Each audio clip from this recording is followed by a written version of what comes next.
नमस्कार, आप देख रहे हैं लोकतंत्र। मैं हूं आपके साथ अक्षय सिंह। लगातार तीसरी बार एनडीए सरकार बनाने के लिए बीजेपी ने आज दिल्ली में महामंथन किया। बीजेपी की रणनीति उन सीटों पर ध्यान केंद्रित करने पर है जिस पर वह साल 2019 में चुनाव हार गई थी। भारतीय जनता पार्टी 2019 के लोकसभा चुनाव में जिन 160 सीटों पर हारी, वहां जीत के लिए इस बार फुल प्रूफ प्लान के साथ मैदान में उतरने की तैयारी की जा रही है। बीजेपी ने इसे मिशन 160 का नाम दिया। उधर बीजेपी लोकसभा में जीत के लिए अपने कुनबे को बढ़ाने की रणनीति पर भी काम कर रही है। उत्तर से दक्षिण और पूरब से पश्चिम तक अपना परचम लहराने के लिए बीजेपी हर राज्य में सहयोगियों की तलाश कर रही। इसकी पहली झलक 18 जुलाई को होने वाली एनडीए की बैठक में दिखाई पड़ेगी।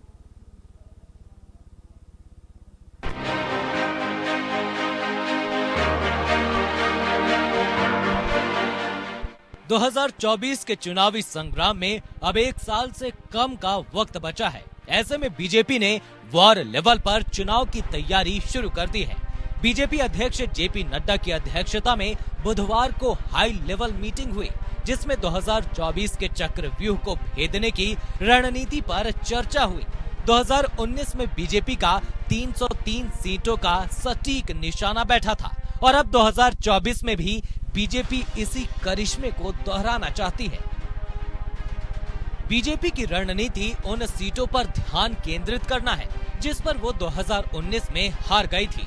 भारतीय जनता पार्टी 2019 के लोकसभा चुनाव में जिन 160 सीटों पर हार गई थी, वहां जीत के लिए इस बार फुल प्रूफ प्लान के साथ मैदान में उतरने की तैयारी में लग गई है। बीजेपी ने इसे मिशन 160 नाम दिया है।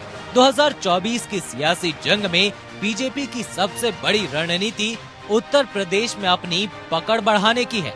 सियासत में कहा जाता है कि दिल्ली की सत्ता का रास्ता उत्तर प्रदेश होकर जाता है, इसीलिए दिल्ली दरबार पर कब्जे के लिए यूपी पर कब्जा जरूरी है। इसी के तहत बीजेपी यूपी में आगामी लोकसभा चुनाव में क्लीन स्वीप करने की रणनीति पर काम कर रही है। 2014 के लोकसभा चुनाव में एनडीए ने यूपी की 80 में से 73 सीटें जीती थी।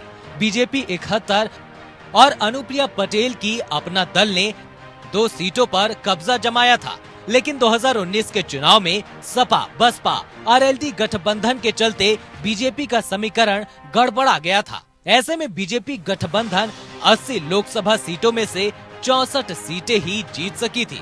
हालांकि बाद में हुए उपचुनाव में बीजेपी ने 2 और सीटें हासिल कर ली थी। ऐसे में बीजेपी का मिशन 2024 के लिए सबसे ज्यादा फोकस 2019 में यूपी की हारी हुई लोकसभा सीटों पर है। यूपी के मिशन 80 लक्ष्य के मद्देनजर हारी हुई 14 लोकसभा सीटों के लिए बीजेपी पूरी ताकत झोंकने की तैयारी कर रही है। उधर बीजेपी लोकसभा में जीत के लिए अपने कुनबे को बढ़ाने की रणनीति पर भी काम कर रही है। उत्तर से दक्षिण और पूरब से पश्चिम तक अपना परचम लहराने के लिए बीजेपी हर राज्य में सहयोगियों की तलाश कर रही है। इसकी पहली झलक 18 जुलाई को होने वाली एनडीए की बैठक में दिखाई देगी। इस बैठक में शिवसेना के शिंदे ग्रुप के साथ ही एनसीपी का अजीत पवार धड़ा शामिल हो सकता है। इसके साथ ही लोक जनशक्ति पार्टी रामविलास पासवान के प्रमुख चिराग पासवान की एक बार फिर एनडीए में वापसी हो सकती है। बिहार में प्रभावशाली दलित नेता जीतन राम मांझी पहले ही एनडीए में शामिल हो चुके हैं। इसके बाद मुकेश सहनी के साथ सकारात्मक बातचीत और अब चिराग की वापसी के साथ बिहार में बीजेपी सवर्ण जातियों और गैर यादव व गैर कुर्मी ओबीसी जातियों का एक गठबंधन तैयार करती दिखाई दे रही है। वहीं बीजेपी नेतृत्व ने उत्तर प्रदेश में ओम प्रकाश राजभर की सुहेल देव भारतीय समाज पार्टी और बिहार में विकासशील इंसान पार्टी यानी वीआईपी के मुकेश सहनी को गठबंधन में लाने का फैसला किया है। इसके साथ ही बीजेपी ने कर्नाटक में प्रमुख वोक्कलिगा समुदाय का प्रतिनिधित्व करने वाली जेडीएस के साथ जाने का संकेत दिया है, जो दिखाता है कि पार्टी खुलेपन के साथ आगे बढ़ रही है। इसके अलावा बीजेपी की अपने 2 पुराने सहयोगियों तेलुगु देशम पार्टी और शिरोमणि अकाली दल के साथ चर्चा भी चल रही है। टीडीपी प्रमुख चंद्रबाबू नायडू ने पिछले महीने ही जेपी नड्डा और अमित शाह से मुलाकात की थी। अश्वमेध यज्ञ के लिए अपने घोड़े छोड़ दिए। बीजेपी की रणनीति पिछली गलतियों को सुधारकर देश के हर राज्य में अपनी पकड़ बनाने की है, ताकि एक बार फिर से 303 वाला सियासी करिश्मा दोहराकर देश में तीसरी बार एनडीए की सरकार बन सके। Bureau report, APN.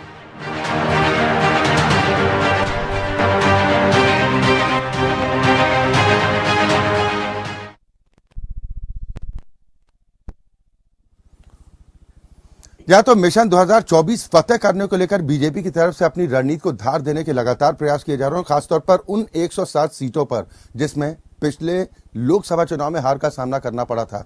उधर विपक्षी एकता का बात जो रही, तमाम विपक्षी दलों की एकता के बारे में कुछ अता पता नहीं चल रहा। आज हम इसी पर चर्चा करेंगे। कुछ खास मेहमान हमारे साथ जुड़ चुके हैं। सबसे पहले अपने दर्शकों की मुलाकात अपने इन मेहमानों से। मेरे साथ संजीव निगम साहब इस वक्त जुड़े हैं। आप प्रवक्ता आम आदमी पार्टी हैं। प्रोफेसर के त्रिपाठी जी, प्रवक्ता जेडीयू, हमारे साथ इस कार्यक्रम का हिस्सा हैं।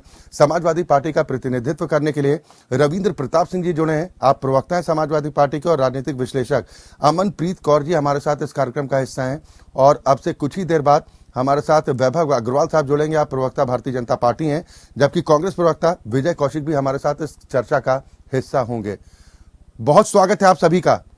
विजय कौशिक साहब, मेरी आवाज आप तक अगर पहुंच रही तो मेरा पहला सवाल आपसे यही है कि आप लोगों की विपक्षी एकता का भी कहीं अता पता नहीं है। उधर बीजेपी जीत की हैट्रिक लगाने के लिए दांवपेच में जुटी है, ऐसे सरकार बनाएंगे? आप कह रहे हैं विपक्षी एकता का पता नहीं है, और रोजाना भाजपा का कोई ना कोई मंत्री मीडिया के सामने प्रकट होकर रोना रोता रहता है कि भाई आज ये हुआ, आज वो हुआ, और राहुल गांधी जी को जवाब देना चाहिए। आज ही रविशंकर प्रसाद जी ने प्रेस कॉन्फ्रेंस के माध्यम से विपक्षी एकता के ऊपर सवाल उठाते हुए कई तरह के मुद्दे रखे हैं जी। तो निश्चित तौर पर ये इस बात को साबित करता है कि भाजपा में खलबली मची हुई है। भाजपा में दो कारणों से खलबली है। एक तो मोदी जी को स्पष्ट हो चुका है कि उत्तर भारत में उनकी सीटों में भारी गिरावट आने जा रही है, हो रही है, और उसको देखते हुए इन्होंने जब दक्षिण से उसकी पूर्ति करने की कोशिश की तो वहां भी कर्नाटक के चुनाव से निराशा हाथ लगी। और कई राज्यों के चुनाव सिर पर हैं, वहां भी ये दिखाई दे रहा है कि भाजपा दूर दूर तक नहीं है। विपक्षी एकता में कौन कौन से दल शामिल हैं कौशिक साहब? विपक्षी एकता में कौन कौन से दल शामिल होंगे, बताने की स्थिति में है? किसी दल की ठेकेदार नहीं है।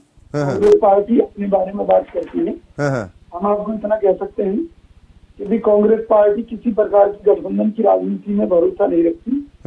हम अपने दम पर देश की लड़ाई लड़ने में सक्षम हैं। हाँ, नीतीश जी ने जो हमें प्रस्ताव दिया था कि देश हित में कुछ क्षेत्रीय दल कांग्रेस के साथ आने के लिए तैयार हैं, तो हमने उसका स्वागत किया।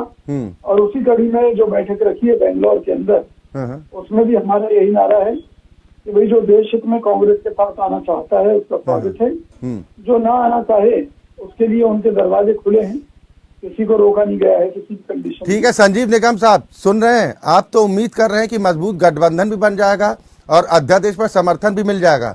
वो तो कह रहे हैं कि हमें जरूरत नहीं है, हम अकेले पावरफुल हैं, हम चुनाव लड़ लेंगे, जिसको जरूरत है वो आए। अलग अलग भाषा है, राष्ट्रीय नेता इनके कुछ कहते हैं, दिल्ली के नेता पंजाब के नेता का अलग अलग अलाप है। तो अब ये इनको तय करना है कि इनको देश के लिए कुछ करना है कि सिर्फ ऐसे ही जो है चलता रहेगा, इसे पिछले इतने दिनों से चल रहा है। क्योंकि ये लड़ाई सिर्फ आम आदमी अपने लिए नहीं कह रही, आम आदमी पार्टी के साथ हमारा साथ दे दो। संविधान कुचला जा रहा है, देश किस दिशा में जा रहा है। अगर इसी प्रकार से लोकतांत्रिक मूल्यों का हनन होता रहा, अब अध्यादेश आ रहा है, तो अगर इसमें आप नहीं करेंगे तो मत करिए। जो आपकी इच्छा हो, जो आपकी मर्जी हो, वो आपको तय करना है। क्योंकि जितने दलों, दूसरे जो प्रमुख दल है, उनसे जाकर के अरविंद केजरीवाल साहब ने जाकर के मुलाकात की, अपील की, उन्होंने सहयोग देने का भरोसा जताया है। अभी इन्हें तय करना है, इसमें हमारी तरफ से कोई ऐसी बात नहीं। इन्हें वाकई देश के लिए कुछ करना है, संविधान को बचाना है, रक्षा करनी है तो ठीक है, नहीं करनी है तो ये अपना जैसे चल रहा है इनका चलता रहेगा। ठीक है रविंद्र प्रताप सिंह जी, ये दोस्ती वाले लक्षण दिखाई दे रहे हैं आपको? असल में मुझे लगता है विजय कौशिक जी का बात करने का लाजा है। विजय दोस्ती वाले लक्षण मैं आपको बताता हूँ। सबसे पहले विपक्षियों को एकत्रित करने के लिए कि मार्च के महीने में जी आदरणीय हमारे राष्ट्रीय अध्यक्ष अखिलेश यादव जी निकले थे, हाँ तेलंगाना में गए, स्टालिन साहब से मिले, उसके बाद तमाम प्रयास होने लग गए। जी नीतीश बाबू बहुत आगे गए। राहुल गांधी जी से पूछा गया तो राहुल गांधी जी ने ठीक 1 महीने बाद जब हमारे राष्ट्रीय अध्यक्ष जी ने प्रयास शुरू किया था, उन्होंने कहा कि हमारे दरवाजे सबके लिए खुले हुए, और कोई भी आएगा स्वागत है। उसके बाद राहुल कम्प्रोमाइज किए, जबकि उनके स्वभाव से वो कम्प्रोमाइज नहीं करते हैं। पहला तो उन्होंने उद्धव जी के कहने पे एक व्यक्ति का नाम लेना ही बंद कर दिया जी। फिर दूसरा विषय था कि उन्होंने ये कहा कि ठीक है, जो जहाँ मजबूत है हम वहाँ उसके साथ तैयार हैं। तीसरा जो उन्होंने कहा कि हम पटना के बैठक में आएंगे, जैसे प्रस्तावित बैठक 15 को थी, जो कि 23 पे गई, उसमें आए। उस बैठक में उन्होंने कहा कि हम सारी शर्तों के साथ सभी के साथ मेल मिलाप करने के लिए तैयार है। वहाँ रणनीति तय हुई शिमला की, शिमला वाला शिफ्ट किया गया बेंगलुरु, जो कांग्रेस घोषित राज्य है, उसके पे सभी लोगों ने तय किया है। अब तक सभी लोग 16 पार्टियों ने अपना लेटर सहमत प्रदान कर दिया, जिसमें जयंत जी भी हैं, जिनके बारे में बीजेपी अपने प्रचार माध्यम से भ्रम फैलाती है। तो ये कवायद जो है, ये अपने तरीके का अनूठी कवायद तो अखिलेश जी को ये क्यों लग रहा है, रविंद्र जी, अखिलेश जी को ये क्यों लग रहा है कि बीजेपी को तो पीडीए हराएगा, यानी उनको भी ये भरोसा हो चला है कि मजबूत विपक्षी एकता की बात जरूर कही जा रही है, लेकिन इसमें कोई दम नहीं होगा, गुब्बारे की हवा की तरह निकल जाएगा। पीडीए से कुछ लेना नहीं, जो आपने बोला पीडीए जो है, तो क्या ये पीडीए क्या है, बताइए ना दर्शकों को थोड़ा। देखिए, हमारा जो स्थानीय स्तर पे जो हम लड़ेंगे, क्योंकि हम स्थानीय पार्टी हैं, घोषणा कर चुके हैं हम राष्ट्रीय पार्टी नहीं है जी। तो हमारा जो स्थानीय मुद्दा है, हम पिछड़े, दलित और अल्पसंख्यक का मुद्दा है। यानी आपने बता दिया ना कि हमारे पास भी एकला चलो का विकल्प खुला हुआ है। उत्तर प्रदेश में से आपने कहा कि हम राष्ट्रीय पार्टी नहीं है, तो उत्तर प्रदेश में तो कम से कम ताकत रखते हैं। ठीक है, मैं आऊंगा दोबारा, एक रिएक्शन सभी मेहमानों से हो जाए, फिर ये डिबेट ओपन है, फिर आप बीच में आपत्ति भी जाहिर कर सकते हैं। लेकिन उससे पहले वैभव अग्रवाल साहब, क्या बीजेपी की जीत की हैट्रिक को लेकर जो उत्साह जाहिर किया जा रहा है कि अब की बार फिर 300 पार, एक बड़ी वजह यही है कि विपक्षी एकता की गुंजाइश नजर नहीं आती?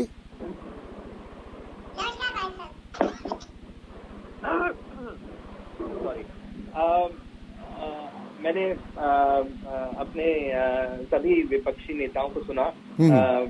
पर्सनल लाइफ में तो मित्रता है, लेकिन विचारधारा की बात अपन कर रहे हैं, राजनीतिक विचारधारा की, तो आज विपक्षी नेताओं के हिसाब से बोलूंगा, क्योंकि मैंने आज से पहले कभी ऐसा बोला नहीं, लेकिन अब क्योंकि इलेक्शन की बात कर रहे हैं तो अपन थोड़ा सा विपक्ष के बारे में बात करेंगे। और देखिए, ऐसा है जी कि 2 तरीके से देखा जाए। मैं नंबर्स पे काम करता हूँ दल के लिए, अपने दल के लिए। मैं राजनीतिक स्ट्रैटेजी पे काम करता हूँ अपने दल के लिए, और उसकी इम्प्लीमेंटेशन, एग्जीक्यूशन के लिए काम करता हूँ। तो मेरा जितना परिप्रेक्ष्य है, मैं उस हिसाब से आपको बताता हूँ कि जहां तक नंबर्स की बात हुई है, और हमने बहुत क्लोजली नंबर्स को वॉच किया है, तो चाहे पूरे दल साथ आ जाएं जी, तब भी 540 का पार्लियामेंट है, 300 पार तो आंकड़ा जाएगा ही जाएगा, उसमें कोई रोक नहीं सकता। उसके बाद, और वो तब होता है जब जो 5 बड़े प्रदेश हैं, जहाँ पे 30 से ऊपर सीटें हैं, वहां पे वो पूरी की पूरी सीटें ही विपक्षी दलों के पास चली जाए। जिन सीटों की 90% सीटें उन 5 प्रदेशों की हमारे पास है ऑलरेडी। हम अगर उनमें से भी 50% खो देते हैं तो 350, 330 के आसपास का आंकड़ा बहुत आराम से टच हो जाएगा। अपन आंकड़े के हिसाब से, मैथ्स के बारे में, गणित के हिसाब से अगर बात करें अपन, और मैं, अगर आप चाहें तो हम 1-on-1 कर सकते हैं हम, या अगर 2 घंटे की डिबेट करें। नहीं, जिन 160 सीटों का जिक्र कर रहे हैं कि जो पिछले चुनाव में हारे थे, उनको लेकर आपका गणित क्या रहेगा, फॉर्मूला क्या है? देखिए, 2014 से ज्यादा पीछे नहीं जाऊंगा, 2014 से बहुत अच्छी गणित आई जी। वो दल के, किसी भी एक दल के आंकड़ों की बात नहीं कर रहा हूं मैं, गणित मतलब एक ओवरऑल इलेक्शन की गणित की बात कर रहा हूं। हर इलेक्शन में, हर बाय इलेक्शन में अलग अलग बाय इलेक्शन की वोट परसेंटेज, वोटर परसेंटेज, और मेन इलेक्शन की वोटर परसेंटेज, और प्रदेश इलेक्शन की वोटर परसेंटेज, सारी अलग अलग ट्रेंड पे आई, कोई भी सेम नहीं है। फॉर एग्जाम्पल 2019 में 60% से ऊपर वोटर परसेंटेज गया, जबकि प्रदेश इलेक्शंस में 55 पे रुक गया, और जबकि बाई इलेक्शंस में 72 तक गया। तो देखें आपकी इसके अंदर क्या ट्रेंड है। कुछ सीटें जो हमने पिछले इलेक्शन में हारी या 2014 में जीती थी वो 19 में हारी, और 19 में कुछ ऐसी सीटें जो 2014 में हारी थी वो जीत गए, है ना। तो अभी 2024 में फिर से हम केंद्रीय इलेक्शन की बात कर रहे हैं, फिर से नंबर थोड़ा सा रिवर्स में और फॉरवर्ड में जाएगा। तो मैं उस पूरे नंबर को देखते हुए यदि पूरा का पूरा विपक्ष एक साथ आ भी जाए तो उनके पास 250 सीटों से ज्यादा खेलने की 250 सीटों से ज्यादा काम करने की जगह नहीं है। चले, बिल्कुल, आपने तो पूरा सर्वे कर लिया। मैंने तो सोचा था कि आप बीजेपी प्रवक्ता के तौर पर रणनीति साझा करेंगे। आपने तो पूरा इलेक्शन का खाका ही रख दिया कि भाई हमने तो ये तमाम गणित निकाल लिए हैं और 300 से ज्यादा का आंकड़ा हो रहा है। लेकिन मैं अमनप्रीत जी आपसे समझना चाह रहा हूं, सबसे पहले विपक्षी एकता की बात करते हैं, बीजेपी की भी करेंगे, क्योंकि ये अब भी आपने सुना कि कह रहे हैं कि भाई विपक्षी एकता होगी और जरूर होगी और बहुत मजबूत होगी। मुझे बताइए कि एनडीए एक तरफ अपना कुनबा बढ़ाने की तैयारी में है, लेकिन बिहार की अगर स्थिति देखें तो जेडीयू आरजेडी में तकरार, कांग्रेस और आम आदमी पार्टी में सिर फुटौल, पश्चिम बंगाल में कांग्रेस और टीएमसी में घमासान, विपक्ष है कहाँ? देखिए, विपक्ष को स्ट्रांग बनाने के लिए जो पटना मीटिंग है वो तो सक्सेसफुल हो ही है, ऐसी वो बात कर रहे थे। पर उसके बाद आपने देखा कि एनसीपी बन गई, एनसीपी में अंदर ही अंदर बंटवारा हो गया।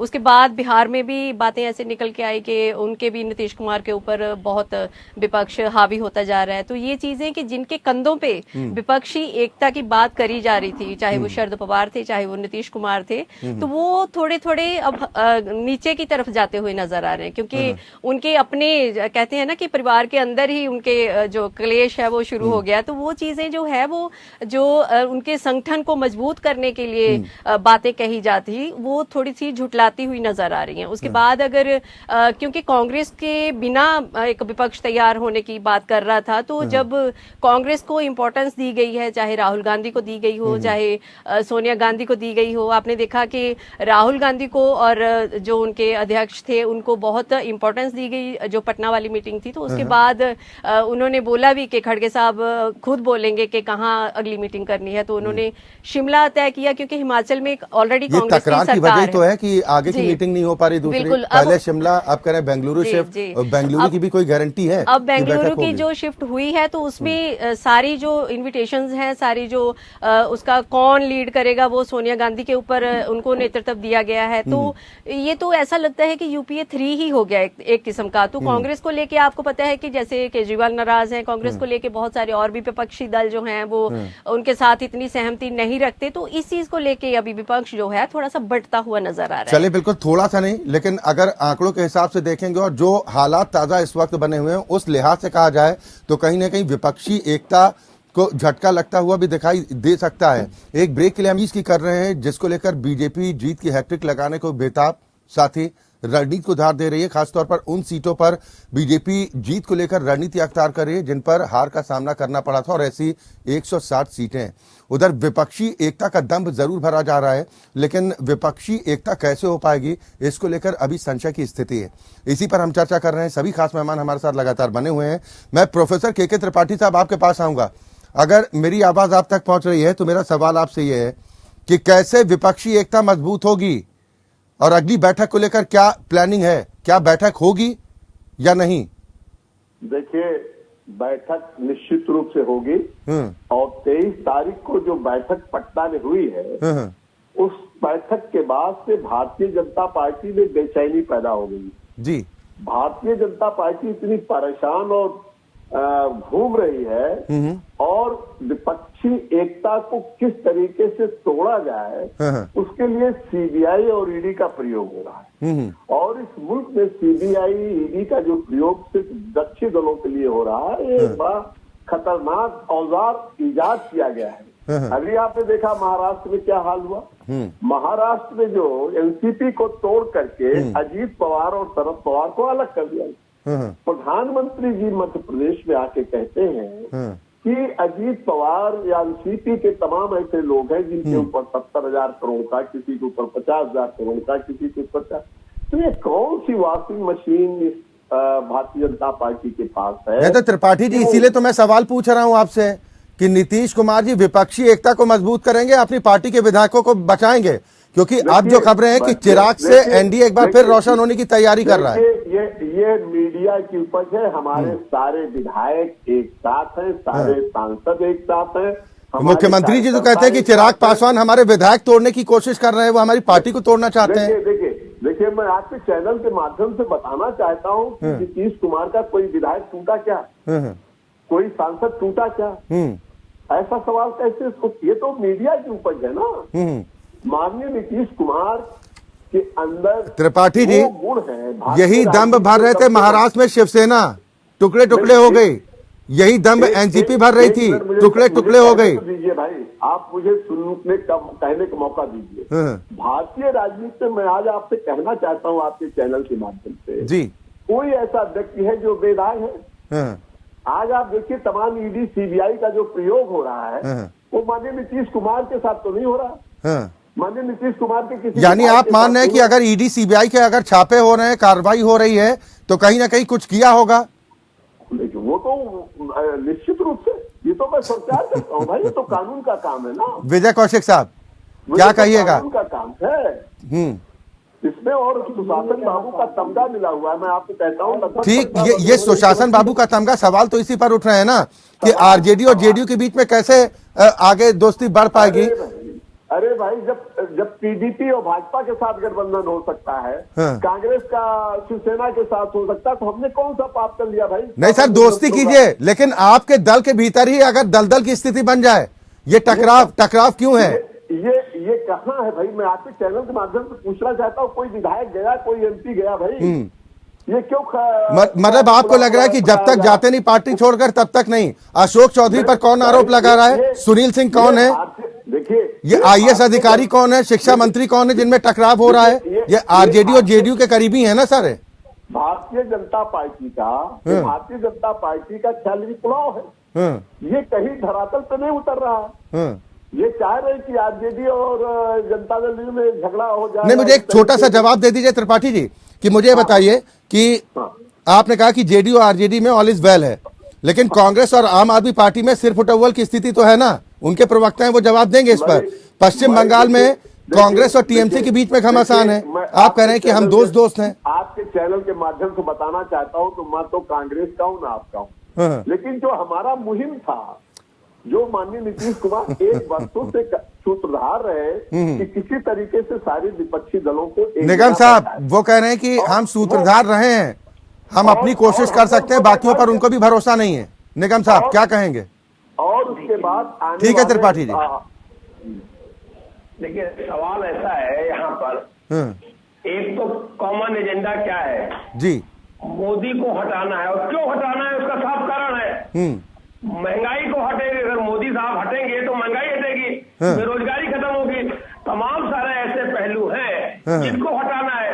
और ये स्थिति ये पैदा हो गई है कि ये जो है जो एजेंसियां हैं इस समय इनके जो है प्रकोष्ठ बन करके, इनके विंग्स बन करके काम कर रहे हैं। अब आप देख लीजिए, जब एक बार अभी कुछ दिन पहले जब भोपाल में बोल रहे थे प्रधानमंत्री महोदय, आरोप लगा रहे थे एनसीपी के ऊपर 70,000 करोड़ रुपए घोटाला, और उसके 2 ही दिन बाद जो है आप उनको अपने में शामिल करा लिया।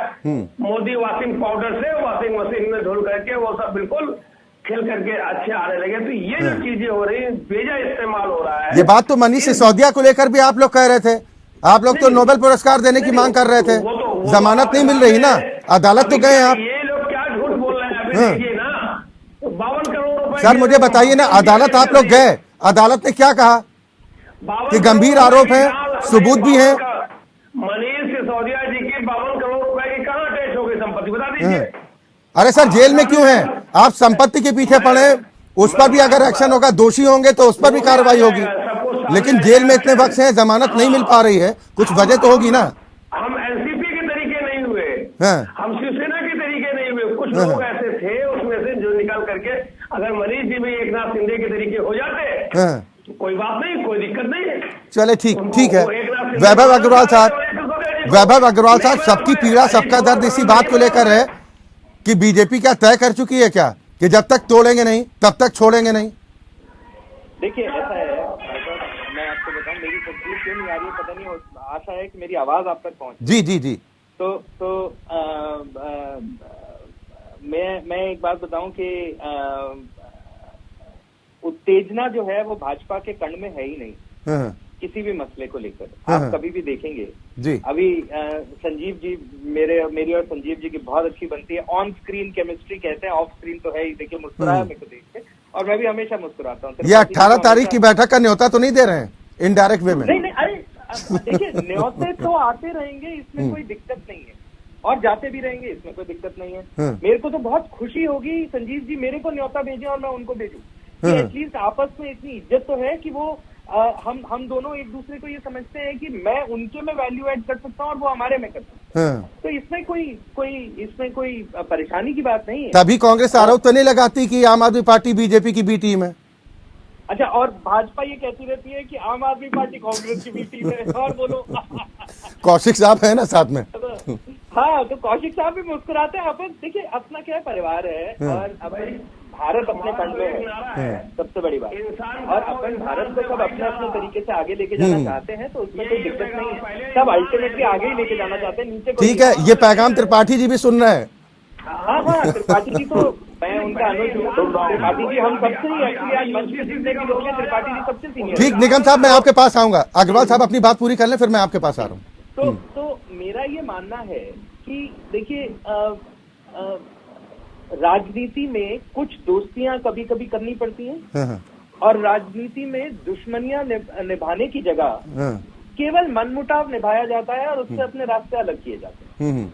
लेकिन यदि सुबह का भूला अगर शाम को घर वापस आने की चेष्टा करे, या शाम का घर वापस आया हुआ अगली सुबह जाने की चेष्टा करे, जैसे कौशिक जी ने भी बोला कि दरवाजे खुले रहते हैं, किसी को बांध के तो आप कभी नहीं रख सकते। ठीक बात। जब पति अपनी पत्नी को बांध के नहीं रख सकते, या वाइस वर्सा, है ना, या पत्नी अपने पति को बांध के नहीं रख सकती, या बच्चों को माँ बाप बांध के नहीं रख सकते, या वाइस वर्सा, तो ये तो आपसी मित्रता की बात है, सामाजिकता की बात है। और जहां तक राजनीति की बात है, हमारा ये मानना है भाजपा में सभी की एक मंशा है कि देखिए ऐसा है, भाजपा आज की तारीख में, पुरानी राजनीति क्या थी क्या नहीं थी उससे अपने को मतलब नहीं। आज की राजनीति क्या कहती है कि भाजपा सबसे बड़ा भाई है, पिता है, जो भी आप मान लो, ठीक है, बड़ा दल है, राजनीति में अग्रसर है, सरकार में अग्रसर है, जनतंत्र में अग्रसर है, तो भाजपा को जनाधार है, करेक्ट।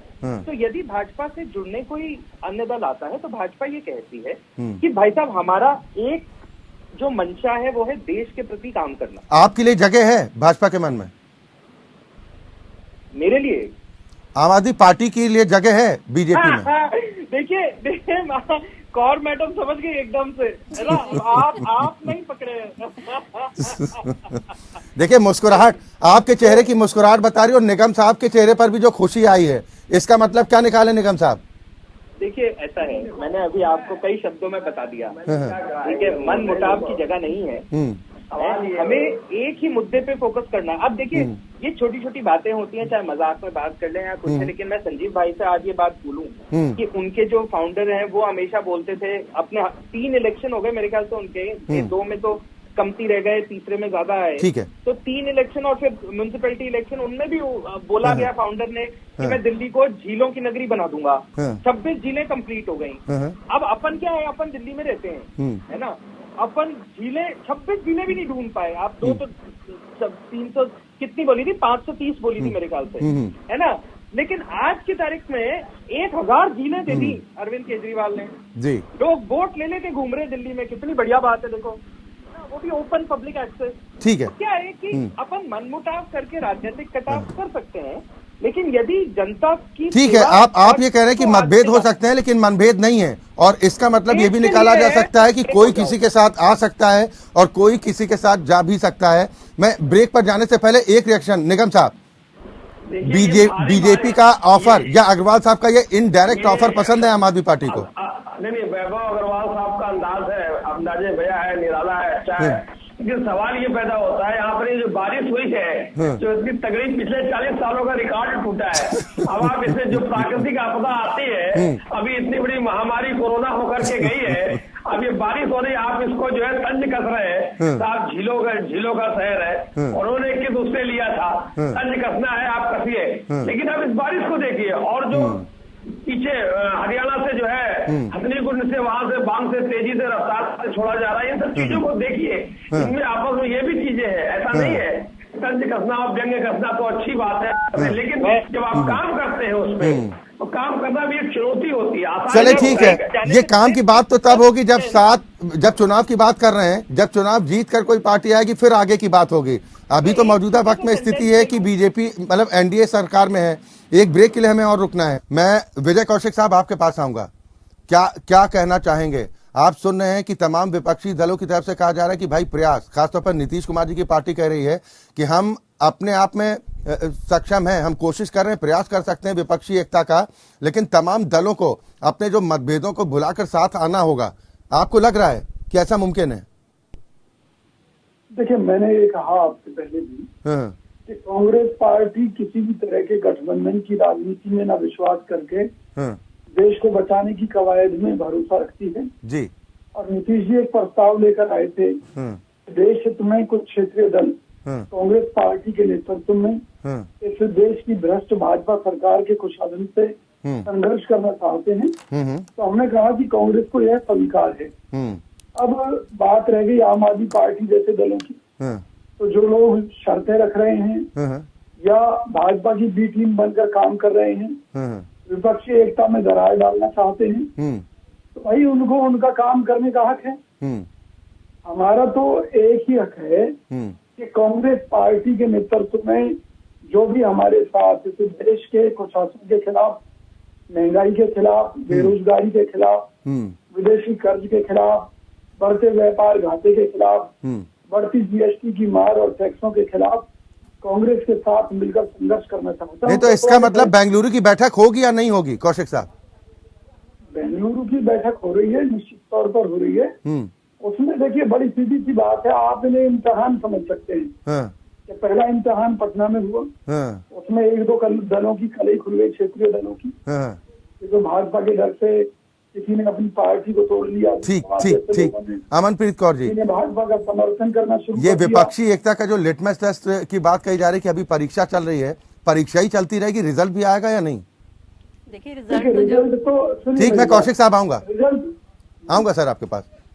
रिजल्ट तो इलेक्शन के बाद ही आएगा ना, तब तक विपक्षी एकता जो है उसको संभाले रखना बहुत जरूरी है। कैसे? यही तो सवाल है ना। मुझे बताइए विपक्षी एकता का मतलब, केसीआर साहब हैं, मायावती जी हैं, नवीन पटनायक हैं, चंद्रबाबू नायडू हैं, ये तमाम दिग्गज तो साथ आने को तैयार नहीं है, और जो दल साथ आने के लिए पटना में जुटे थे उनमें जिस तरह की फजियत हो रही है, आपको उम्मीद अब भी लग रही है? देखिए, जैसे पटना में जो इनका निकल के आई थी चीज ये थी कि 16 दल कम से कम आए थे, उसमें 5-6 जो सीएम प्रेजेंट वाले थे और कम से कम 4-5 ही एक्स सीएम भी आए थे। तो वहां पे भी देखो, इनमें जो मतभेद हैं सिद्धांतिक तौर पे अक्षय जी, वो तो है ही है, पर वहां पे भी एक बहुत बड़ी कोशिश नीतीश कुमार ने और शरद पवार जी ने करी। तो उसके जरिए कोई लोग, जैसे कांग्रेस की आपसे नहीं बनती थी, पर नीतीश कुमार ने अगर आप वालों को बुलाया तो वो वहां पे गए, वहां पे गए। हालांकि उन्होंने प्रेस कॉन्फ्रेंस जो है वो अपनी नाराजगी की वजह से, नाराजगी को दिखाते हुए कि कांग्रेस हमें अध्यादेश के उसमें सपोर्ट नहीं कर रही, तो इसलिए उन्होंने प्रेस कॉन्फ्रेंस जो है वो उसमें नहीं बैठे, पर केजरीवाल ने मीटिंग अटेंड करी। तो उसके बाद जो चीजें निकल के आई कि केजरीवाल ने आके सीधा सीधा कह दिया कि वो, उनकी बातों से ऐसा लग रहा था कि सेकंड जो मीटिंग होगी उसमें वो नहीं जाएंगे। पर आज मैंने सुना है कि सोनिया गांधी ने उनको खाने पे भी बुलाया है, तो हो सकता है कि एक जो नजदीक आने की कोशिश करी जाए, तो वो जो मतभेद कांग्रेस और आप में है कि क्योंकि कांग्रेस को हमेशा लगता है कि विजय कौशिक साहब, इस पर एक रिएक्शन आप दे दिए, फिर त्रिपाठी जी मैं आपके पास आ रहा हूं। अध्यादेश पर केजरीवाल सरकार का समर्थन अब मजबूरी हो चुका है कांग्रेस के लिए? नहीं, हमारी का है कि मजबूरी, हम अपने नजरिए से देखेंगे, कुछ चीज सही लगेगी तब उसके ऊपर बात करेंगे। आम आदमी पार्टी कौन होती है इस बात के ऊपर हमारा टेस्ट लेने वाली? सबसे पहले तो वो खुद ही बताए कि वो भाजपा की बी टीम बनकर क्यों काम कर रही है। निगम साहब, क्योंकि अब समय बढ़ रहा है, शॉर्ट में रिएक्शन आप सभी मेहमानों के। निगम साहब, ये बात कभी नहीं कही गई है कि आम आदमी पार्टी को आप सपोर्ट कर दीजिए। आप अध्यादेश है जो देश के लिए संविधान के खिलाफ इस तरीके कोई भी सरकार हो उसका अगर आप शासन करते हैं तो अध्यादेश का करते हैं पहले इस पर अपना नहीं करते भाई, तो हम अपना करेंगे। हम केजरीवाल के नौकर हैं, पार्टी को तो जो बिल्कुल उनके कहने से हम उन्हें पहले ही बता दें कि हमारा क्या रुख रहेगा। निगम साहब, वो कह रहे हैं हम आपके दबाव में थोड़ी ही हैं कि आप कंधे पर बंदूक रखेंगे, तलवार गर्दन पर रखकर कहेंगे कि अध्यादेश पर समर्थन करो और कांग्रेस कर देगी। खड़गे साहब ने कहा था कि जब बिल पेश किया जाएगा उसके हम 15 दिन पहले रुख अपना स्पष्ट करेंगे। तो मैं समझता हूँ मानसून सत्र जब भी शुरू हो 18-20 जुलाई के आसपास तो हम बिल्कुल नहीं करेंगे। बताइए, ये उनका कहना है कि पार्टी बिल्कुल अपना रुख समर्थन नहीं करेगा, अपना रुख क्लियर नहीं करेगा। लीजिए, कौशिक साहब ने तो यही कह दिया कि जाइए हम समर्थन नहीं करेंगे, कर लीजिए जो करना है। आप बताइए। वो उनको सोचना है। अगर अध्यादेश को सपोर्ट कर रहे हैं तो बताने के लिए कांग्रेस का समर्थन कर रहे हैं, अपनी दुकान चलाने के लिए। के त्रिपाठी जी, के त्रिपाठी जी, कैसे दोस्ती होगी? ऐसे लग रहा है आप मुकाबला करेंगे। त्रिपाठी जी, अभी 17 दलों की मीटिंग बिहार में हुआ है। लगभग 24 दलों को निमंत्रण पत्र माननीय खड़गे साहब से भेजा। अरे निमंत्रण खाकर चले गए और उसके बाद नहीं कोई रिएक्शन दिया, तब क्या कीजिएगा? वहाँ बेंगलुरु में जो कार्य योजना बनेगी, मिनिमम कॉमन मिनिमम प्रोग्राम बनेगा और कैसे भारतीय जनता पार्टी को सत्ता से बाहर किया जाए और जनता इसके खिलाफ चुनाव लड़ेगी। आपस में ही तो उलझ के नहीं रह जाएंगे। जनता इनके खिलाफ चुनाव लड़ेगी। और दूसरी चीज जो है, जो बेरोजगारी है, महंगाई है, भ्रष्टाचार है, इन सब के ऊपर जनता देख रही है। कौशिक साहब को आपने सुना नहीं अभी, त्रिपाठी जी वो ये कह रहे हैं कि हमें जरूरत नहीं है। अगर जिसको लगता है कि लोकतंत्र को बचाने के लिए साथ आना है कांग्रेस के, तो वो आए, हम स्वागत करने को तैयार हैं, लेकिन कांग्रेस किसी के सामने सरेंडर नहीं करेगी। देखिए, स्वागत तो हमने खुद कहा है कि मेन भूमिका होनी चाहिए वो कांग्रेस की होगी, क्योंकि कांग्रेस राष्ट्रीय पार्टी है और उसके सबसे ज्यादा एमपीज हैं, तो उसमें सत्यता है भाई। कांग्रेस को ही अहम रोल अदा करना है, कांग्रेस को की पॉइंट बनना है, तभी विपक्षी एकता को ढाल दे पाएंगे। ममता दीदी को कैसे समझाएंगे? किसको? ममता दीदी को। ममता दीदी बिल्कुल तैयार खड़ी है। वो विपक्ष की एकता के लिए खुद ही प्रयास किया था। आपको पता है तृणमूल कांग्रेस और वहाँ पर अधीर रंजन चौधरी के बीच में किस तरह घमासान मचा है पश्चिम बंगाल में? मैं अधीर रंजन चौधरी की भाषा की बात नहीं करता हूँ।